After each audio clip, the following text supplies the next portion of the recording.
Hi friends, welcome back to our channel. ఎవరైనా మన ఛానల్‌ని ఫస్ట్ టైమ్ విజిట్ చేస్తున్నట్టయితే లేటెస్ట్ అప్డేట్స్ కోసం మన ఛానల్ సబ్స్క్రైబ్ చేసుకొని వీడియోని లైక్ చేయండి. ఈ వీడియోలో మనం ఆర్ఆర్‌బీ గ్రూప్ డి ఎగ్జామ్‌కి సంబంధించినటువంటి కోర్ట్ కేస్ అప్డేట్ చూద్దాం. ఇంతకుముందు జరిగిన అంశాలన్నీ మీకు తెలుసు. సో, నేను వీటిపైన ఎందుకు వీడియో చేయలేదంటే ఎలాంటి క్లారిటీ లేదు కాబట్టి నేను దీనిపైన ఎలాంటి వీడియోస్ కూడా చేయలేదు. ఆస్పిరెంట్స్‌ని కన్‌ఫ్యూజ్ చేయడం ఇష్టం లేక నేను వీడియో చేయలేదు. ఈరోజు మనకి తుది తీర్పు వచ్చింది కాబట్టి నేను ఈ వీడియో చేస్తున్నాను. సో, మీ అందరికీ తెలుసు ఆర్ఆర్‌బీ గ్రూప్ డి పైన ఎగ్జామ్ పైన మనకి ఓన్లీ ఐటీఐ ఆస్పిరెంట్స్‌కి మాత్రమే ఛాన్స్ ఇవ్వాలని చెప్పి ఐటీఐ ఆస్పిరెంట్స్ కోర్ట్‌లో కేస్ ఎయడం జరిగింది. సో, ఇందులో మనకి క్యాట్‌లో నవంబర్ 4న దీనికి సంబంధించి ఈ కేస్‌కి సంబంధించి క్యాట్‌లో నవంబర్ 4న తుది వాదనలనేవి జరిగాయి. నవంబర్ 4న తుది వాదనలు జరిగాయి. అలా జరిగిన తర్వాత కోర్టు వాదోపవాదాలు విన్న తర్వాత తీర్పుని రిజర్వ్ చేయడం జరిగింది. సో, అలా తీర్పు రిజర్వ్ చేసిన తర్వాత ఈరోజు అంటే నవంబర్ 12న తుది తీర్పు అనేది ఇవ్వడం జరిగింది. అంటే ఏం చేశారంటే కేస్‌ని కంప్లీట్‌గా డిస్పోజ్ చేశారు. అంటే డిస్మిస్ చేసేసారు. అంటే వాళ్ళు సబ్మిట్ చేసినటువంటి ఆధారాల్లో ఎలాంటి ప్రామాణికత లేదని చెప్పి ఈ కేస్‌ని డిస్మిస్ చేయడం జరిగింది. సో, అంటే కేవలం ఐటీఐ వాళ్ళకి మాత్రమే ఇవ్వాలనేది సో, ఇది సరైన వాదన కాదని చెప్పి కోర్టు ఈ కేస్‌ని డిస్మిస్ చేయడం జరిగింది. సో, దీనికి సంబంధించి కంప్లీట్ అంటే సో, ఇప్పుడు మనం ఏం తెలుసుకోవచ్చంటే 10థ్ వాళ్ళకి కూడా ఈ ఎగ్జామ్ రాయడానికి అర్హత ఉంటుంది. ఐటీఐ వాళ్ళతో పాటు 10థ్ వాళ్ళకి కూడా అర్హత ఉంటుందని మనం అర్థం చేసుకోవచ్చు. అయితే ఇప్పుడు 99.99% క్లారిటీ వచ్చినట్టే.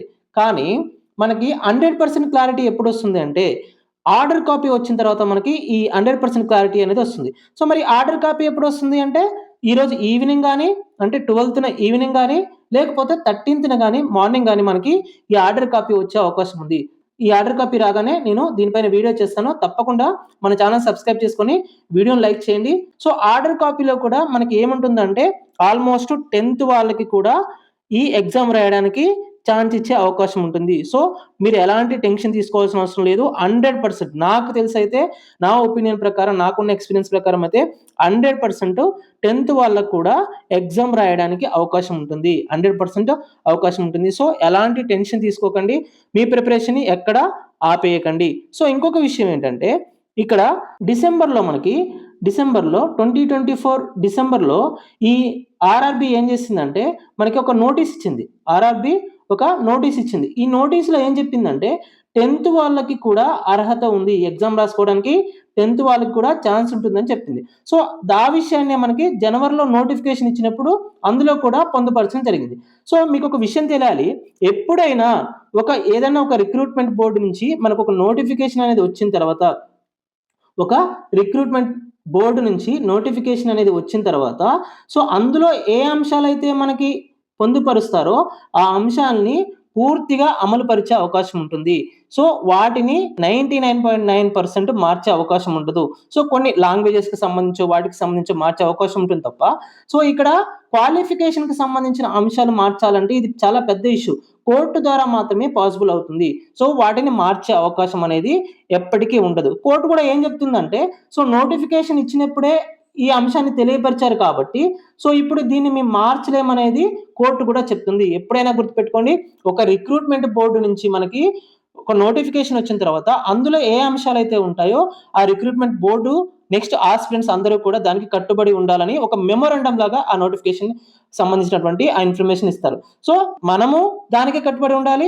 నెక్స్ట్ ఆర్ఆర్‌బీ కూడా అందులో ఉన్నటువంటి అంశాలను ఏదైనా విస్మరించినప్పుడు మనం కోర్ట్‌కెళ్ళి వాటిని సాధించుకోవచ్చు. అంటే 2 వైపులా కూడా మనకి ఫీజిబిలిటీ అనేది ఉంటుంది. ఆస్పిరెంట్స్‌కి ఉంటుంది. నెక్స్ట్ బోర్డ్ వాళ్ళకి కూడా ఇది ఉంటుంది. సో, గుర్తుపెట్టుకోండి, వన్స్ నోటిఫికేషన్ వచ్చిన తర్వాత అందులో ఉన్న అంశాల్ని మార్చడానికి వీలుండదు. ఇంకొక విషయం ఏంటంటే నాకు తెలిసిన విషయం, ఇప్పుడు మీరు యూపీఎస్సీ బోర్డ్ తీసుకున్నారనుకోండి. యూపీఎస్సీలో కొత్తగా ఏవన్నా రీఫార్మ్స్ గనక చేస్తున్నట్లయితే అంటే ఆప్షనల్ సబ్జెక్ట్ మార్చడం గాని, లేకపోతే క్వాలిఫికేషన్‌కి సంబంధించిన అంశాలు గాని మారుస్తున్నప్పుడు, కొత్తగా రీఫార్మ్స్ తీసుకొస్తున్నప్పుడు, ఆ రీఫార్మ్స్ అమలు చేయడానికి ఒక ఇంక్యుబేషన్ పీరియడ్ ఇస్తారు. ఒక టైమ్ పీరియడ్ ఇస్తారు. అంటే 3-4 ఇయర్స్ కానీ, లేకపోతే 4-5 ఇయర్స్ కానీ ఒక పీరియడ్ ఇస్తారు. ఒక టైమ్ ఇస్తారు. ఆ టైమ్ లోపల దానికి అప్లై చేసినటువంటి ఆస్పిరెంట్స్ అనేవాళ్ళు దానికి అలవాటు పడిపోతారు కాబట్టి అంటే తెలిసిపోతుంది. సో, అంటే 5 ఇయర్స్ తర్వాత మనకి ఏ అవకాశం అనేది ఉండదు అని తెలిసిపోతుంది కాబట్టి ఎవరైతే ఆ టైంకి ఎలిజిబుల్ కాదో వాళ్ళు ప్రిపరేషన్ ఆపేస్తారు. సో ఆ టైం వరకు ఎవరైతే ఎలిజిబుల్ ఉంటారో వాళ్ళు ప్రిపరేషన్ కొనసాగిస్తారు. సో ఏదైనా ఒక రీఫార్మ్ చేస్తున్నప్పుడు అంటే చాలా సంఖ్యలో అభ్యర్థులని ఇంపాక్ట్ చేసేటటువంటి ఏదైనా ఒక రీఫార్మ్ చేస్తున్నప్పుడు కంపల్సరీగా దానికి సంబంధించి ఒక టైం పీరియడ్ అనేది పెట్టాలి. అలా పెట్టిన తర్వాత మాత్రమే దాన్ని ఇంప్లిమెంట్ చేయాల్సి ఉంటుంది. సో ఇక్కడ 10th ఐటీఐ అనేది పెద్ద ఇష్యూ. ఓకేనా? సో దీనికి సంబంధించి ఒక క్షణంలోనో లేకపోతే ఒక రోజులోనో 2 రోజుల్లోనో నిర్ణయం తీసుకునేది కాదు. సో అది లాంగ్ పీరియడ్. నాకు తెలిసి ఇప్పుడు క్యాట్ ఇచ్చినటువంటి నిర్ణయమే. ఇంకొక విషయం చాలా మందికి ఏ డౌట్ ఉందంటే ఢిల్లీ హైకోర్టులో గూడా మనకి ఈ కేస్ అనేది స్టేలో ఉంది. అంటే ఈ ఢిల్లీ హైకోర్టు ఈ కేస్ పైన స్టే ఇవ్వడం జరిగింది. సో గుర్తుపెట్టుకోండి ఆల్రెడీ క్యాట్ అనేది సెంట్రల్ అడ్మినిస్ట్రేటివ్ ట్రిబ్యునల్ అనేది తీర్పిచ్చిన తర్వాత తీర్పిచ్చిన తర్వాత మనకి ఈ తీర్పునే ఢిల్లీ కోర్టు కూడా మనకి కొనసాగించేటటువంటి అవకాశం ఉంటుంది. గుర్తుపెట్టుకోండి. సో ఈ కేసుని అంటే న్యాయపరమైనటువంటి అంశాలనేవి ఎక్కడైనా ఒకే విధంగా ఉంటాయి కదా! న్యాయాన్యాలనేవి, వాదనలనేవి ఎక్కడైనా ఒకే విధంగా ఉంటాయి కదా! సో ఢిల్లీ కోర్టు అనేది క్యాట్ ఇచ్చినటువంటి తీర్పును కూడా పరిగణలోకి తీసుకొని తీర్పిచ్చే అవకాశం ఉంటుంది. నెక్స్ట్ ఆస్పిరెంట్స్‌కి ఉన్నటువంటి ఇంకొక డౌట్ ఏంటంటే ఐటీఐ ఆస్పిరెంట్స్ మళ్ళీ సుప్రీం కోర్టుకెళ్ళే అవకాశం ఉంటుంది కదా సార్ అని చెప్పి. సో సుప్రీం కోర్టుకెళ్ళినా సో న్యాయం అనేది ఎక్కడైనా ఒకే విధంగా ఉంటుంది. సో ఐటీఐ వాళ్ళు సబ్మిట్ చేసేటటువంటి ప్రూఫ్స్ అనేవి సరిగా లేనప్పుడు ఇంకొక విషయం మెయిన్‌గా గుర్తుపెట్టుకోవాల్సింది ఆల్రెడీ మనకి ఈ ఆర్ఆర్‌బీ అనేది డిసెంబర్‌లో ఒక నోటీస్ అనేది మనకిచ్చింది. 10th వాళ్ళు కూడా దీనికి ఎలిజిబుల్ అని ఇచ్చింది. కాబట్టి సో దీన్నే పరిగణలోకి తీసుకుంటారు. ఏ కోర్టు తీసుకున్నా కూడా కాంట్రోవర్సీలోకి ఎళ్లరు. గుర్తుపెట్టుకోండి కాంట్రోవర్సీలోకి ఎళ్లరు. నోటిఫికేషన్‌లో ఎలాంటి అంశాలైతే పొందుపరిచారో ఆ అంశాల పైన డిస్కషన్ జరుగుతుంది తప్పితే సో దాన్ని దాటి బియాండ్ దట్ ఎప్పుడు కూడా మనకి కోర్ట్‌లో మనకి ఈ డిస్కషన్స్ అనేవి జరిగే అవకాశం అనేది ఉండదు. గుర్తుపెట్టుకోండి. ఇంకొక డౌట్ ఏంటంటే చాలా మందికి సో ఇదొక్క 1 ఇయరే ఉంటుందా సార్? ఈ 1 ఇయర్ వరకే ఉంటుందా? మనకి 10th వాళ్ళకి అర్హత అంటే సో అలా అని ఏమి లేదు. ఓకేనా? సో ఆర్ఆర్‌బీ చేతిలో ఉంటుంది. ఫైనల్ డిసిజన్ అనేది ఎక్కడ ఉంటుందంటే ఆర్ఆర్‌బీ చేతిలో ఉంటుంది. సో ఆర్ఆర్‌బీ కంటిన్యూ చేయాలి అనుకుంటే తప్పకుండా చాలా ఇయర్స్ వరకు కూడా దీన్ని కంటిన్యూ చేసే అవకాశం ఉంటుంది. సో గుర్తుపెట్టుకోండి 10th వాళ్ళు మన నేషన్ వైడ్‌గా చాలా మంది ఉంటారు. దేశంలో చాలా మంది ఉంటారు. సో మన దేశంలో అన్‌ఎంప్లాయ్‌మెంట్ అనేది చాలా వరకు ఉంటుంది కాబట్టి గుర్తుపెట్టుకోండి అందరికీ ఛాన్స్ ఇచ్చే అవకాశం ఉంటుంది. ఎందుకంటే మనకి ఎక్కువ వేకెన్సీస్ ఉండేటటువంటి రిక్రూట్మెంట్ ఏదంటే మనకి ఆర్ఆర్‌బీ అనే చెప్పుకోవచ్చు. అలాంటి ఆర్ఆర్‌బీ నుంచి ఈ అన్‌ఎంప్లాయ్స్‌ని విస్మరించే అవకాశం అనేది ఎప్పటికీ ఉండదు. అంటే దీన్ని బట్టి మీరేం తెలుసుకోవాలంటే అందరికీ కూడా ఈ ఇయరే కాదు నెక్స్ట్ నోటిఫికేషన్‌లో కూడా ఛాన్స్ ఉండేటటువంటి అవకాశం ఉంది. నెక్స్ట్ ఇంకొకటి ఏంటంటే 17థ్ ఎగ్జామ్ జరుగుతుందా సార్ అంటే 17థ్ 99.99% ఈ ఎగ్జామ్ అనేది మనకి జరగకపోవచ్చు. ఎందుకు జరగకపోవచ్చు అంటే మనకి 10 days బిఫోర్ నోటిఫికేషన్‌లో పేర్కొన్న విధంగా 10 days బిఫోర్ మనకి ఏం చేయాలంటే తప్పకుండా సిటీ ఇన్ఫర్మేషన్ లెటర్ అనేది మనకి ఇవ్వాలి. So city information letter 10 days before ఇవ్వలేదు కాబట్టి మనకి 99.99% ఎగ్జామ్ ఉండే అవకాశం లేదు. సో మనకి ఇప్పుడు టైం ఎంత ఉంది? దాదాపుగా ఈరోజు 12th అంటే 12th కూడా అయిపోయింది. సో 12th అంటే 17th రోజు ఎగ్జామ్. అంటే మధ్యలో ఉన్నది ఎన్ని రోజులు?